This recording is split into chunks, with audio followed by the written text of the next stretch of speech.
Without the marshlands, we have no tourism. I mean, they come out here to see swamps, see alligators, see stuff like that. They're not coming out here just to ride on a boat and see plain open water. And if they don't do something soon about it, that's what we're gonna have. Coastal erosion is important for protection. Another thing to continue to protect the estuary where our fishermen can make a living. This area is very crucial with the livelihood of fishing, shrimping, even just the recreation that comes from bird watching and being able to see nature in the way that it was original whenever we all first moved here hundreds of years ago. We have the largest estuary in the United States. We produce more shellfish than any place else in the United States. People come in from all over the world to come into New Orleans. They coming in to eat Gulf seafood. You know, you can go anywhere and eat Vietnamese shrimp or Ecuador shrimp. But when you come to New Orleans, you believe that you're eating Gulf seafood. So if you lose that estuary in the commercial fishermen, you lose that selling tool. I was born and raised here in Lafitte. Grew up here all my life. You go out to Barataria Bay, there's nothing left to the channel. I mean, it's pretty much just eroding to nothing. Years ago, they had other communities like this, like Clark Shadia, Manila Village, just a number of communities out further south.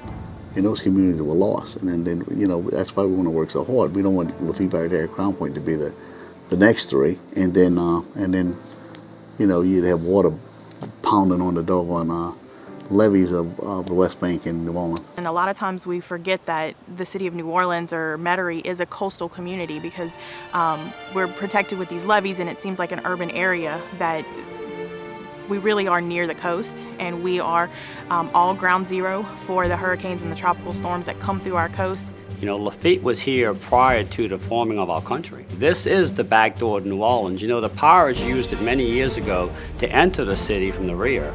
It still is the back door to the city of New Orleans and to our community, and we need to learn how to access it and protect it for the future.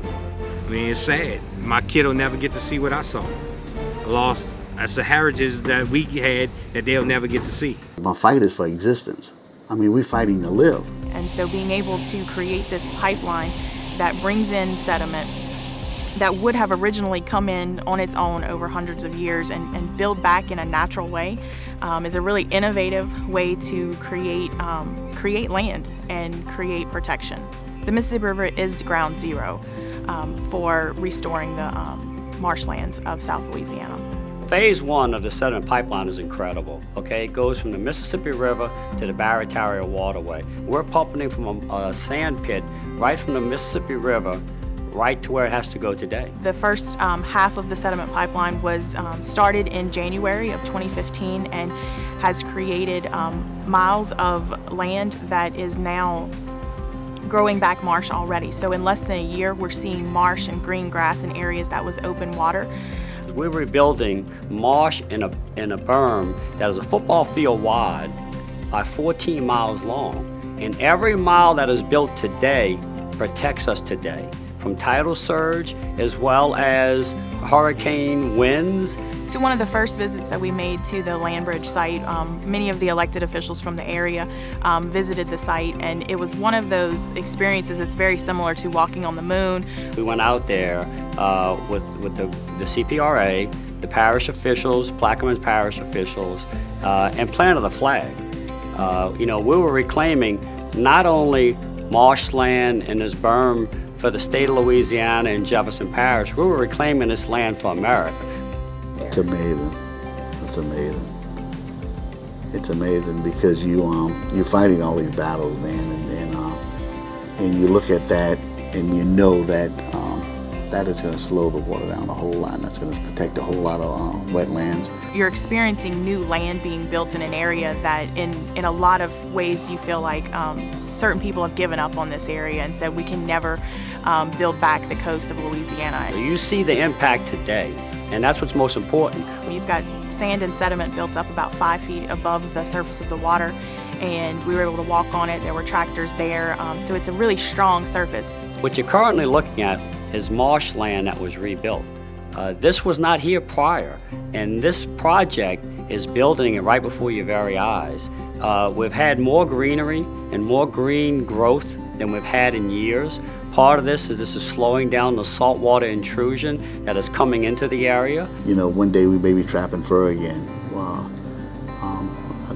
The shellfish will be very plentiful in this area, and people will make livings, and that'll help the economy around all around the state.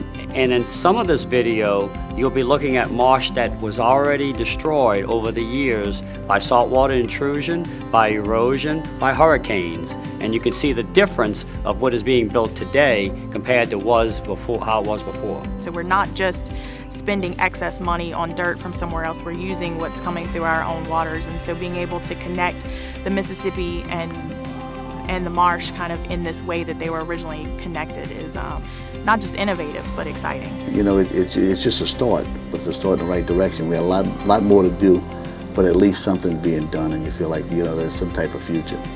We're starting to see a lot more wildlife, a lot more ducks, starting a lot more waterfowl. A few pigs and stuff are showing up already on the sand.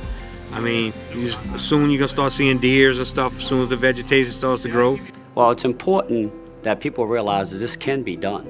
Okay, naturally you need funding to make it possible. It's not an inexpensive project. So the pipeline actually is built in increments, and as the pipeline is being built, sediment comes out of it. So currently the pipeline is over 14 miles long, and it has booster pumps that help. And if we're able to get funding soon, we'll be able to continue the pipeline on for the remaining 10 to 15 miles that we need to see the complete benefit. It's important that they continue with the pipeline project. I love to see the land back the way it was. Channels through it, places to go, places to bring your family out there, camp, do things like that. With the current predictions for sea level rise, there's definitely a bleak future for South Louisiana over the next 50 to 100 years. We need to start putting our money where our mouth is. We keep saying we want to protect our communities. We keep saying we want to protect homes. We keep saying we want to protect our people, which are most importantly.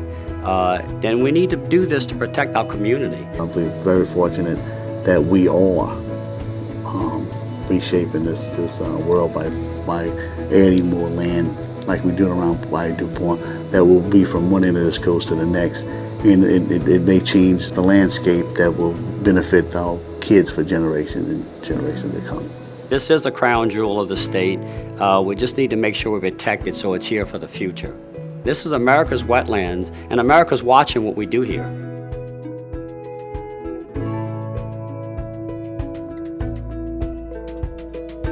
Thank you.